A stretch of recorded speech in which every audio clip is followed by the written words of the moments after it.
नमस्कार, मी प्रियांका पाटील। आपण पाहत आहात राष्ट्रीय लोकराज्य न्यूज, निर्भीड बातम्यांचे व्यासपीठ। आज आपण दिवसभरामध्ये घडणाऱ्या घडामोडींवर नजर टाकूया। टेमघर प्रकल्पाबाबत विधानसभेत झालेले आरोप बिनबुडाचे।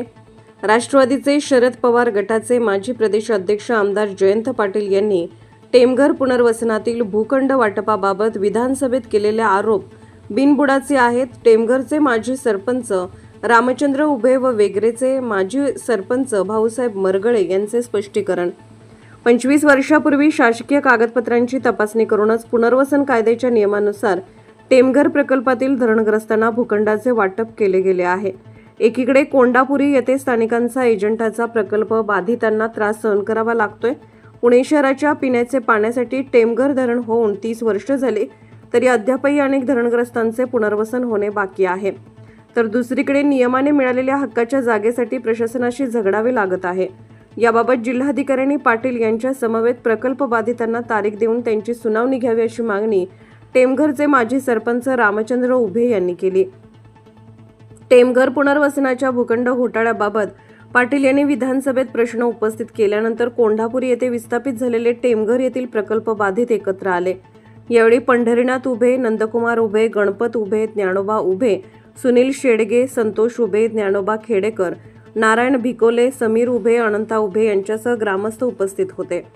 सन 2000 साली टेमघर धरण बांधले, त्यामुळे टेमघर आणि वेगरे गावचे पूर्ण तर लव्हाडे आणि सिद्धेश्वर वेडेगावचे काही प्रमाणात पुनर्वसन करण्यात आले।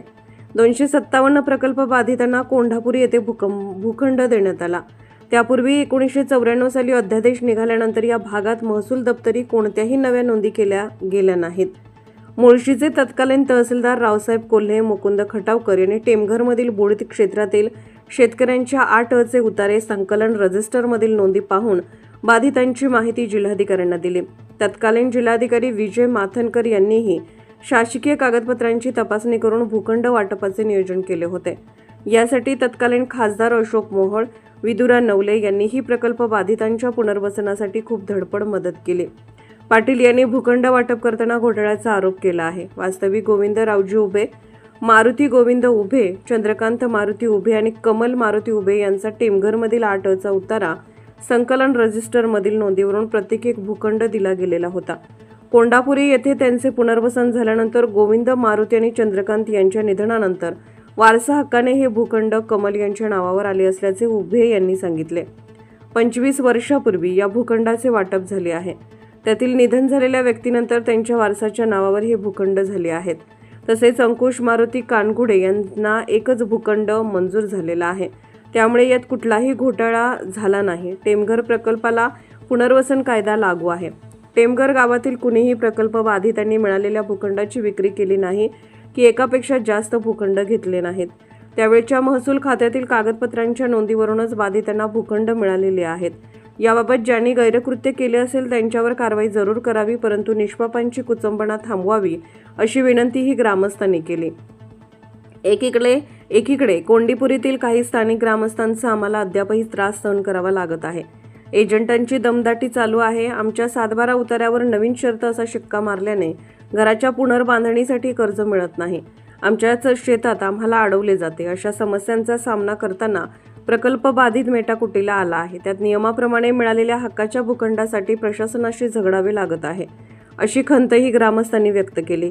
याबाबत जिल्हाधिकाऱ्यांनी जयंत पाटील यांच्या समवेत आम्हा प्रकल्पग्रस्तांची तारीख देऊन सुनावणी लावावी, त्यात आमचे म्हणणे ऐकून घ्यावे, त्यामध्ये जे दोषी निघतील त्यांच्यावर जरूर कारवाई करावी, परंतु टेमघर पुनर्वसनाच्या नावाखाली कुणीही राजकारण करून स्वतःची राजकीय पोळी भाजताना पुनर्वसित असले तरी स्थानिक मतदारच असलेल्या प्रकल्प बाधित कुटुंबावर अन्याय करू नये अशी मागणीही उभे यांनी केली।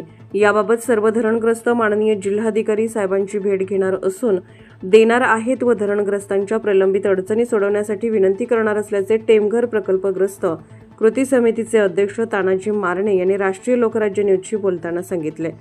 मुळशी प्रतिनिधी मलिक कोकरे। ताज्या बातम्यांसाठी आणि अपडेट्ससाठी राष्ट्रीय लोकराज्य न्यूज चॅनलला सबस्क्राईब करा, तसेच लाईक आणि शेअरही करा।